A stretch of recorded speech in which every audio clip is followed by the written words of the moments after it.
তো এক সরকারি কর্মকর্তা, বড় কর্মকর্তা আমাকে বলতেছিলেন যে দেখেন, আমি সারা জীবন বাজার করি আর বইয়ের বকা শুনি। আমি চলে যাওয়ার পর আমার অফিসের একজন কেরানি আছে, তাকে দায়িত্ব দিছি বাজার টাজার করার জন্য।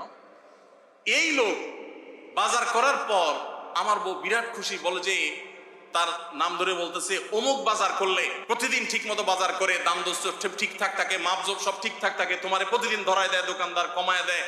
2 কেজির গোশত আমার কাছে মনে হয় 1.5 কেজি দিছে, ওজন কম দিছে মনে হয়, নজরে উঠে না। তো লোকটা বলেছে আমার খুব সন্দেহ হলো, একই দোকান থেকে আমিও আনি সেও আনে, আর আমার তো ঠকানোর কথা না, পরিচিত দোকানদার। তাহলে মহিলা এই কথা বললো, তার ব্যাপারে কাহিনীটা কি? তারা ডেকে বলছে বলো তো কাহিনী কি, সিক্রেটটা কি?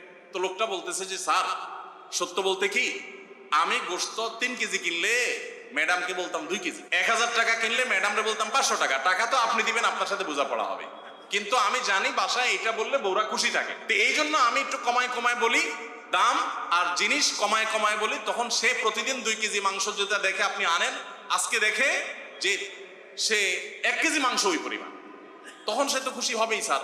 তখন ওই লোকটা বলতেছে দেখেন, সে এইটা করে আমার গোটা সংসারে আগুন ধরায় দিচ্ছে। বাজার করে মহিলাদের খুশি করা খুব কঠিন।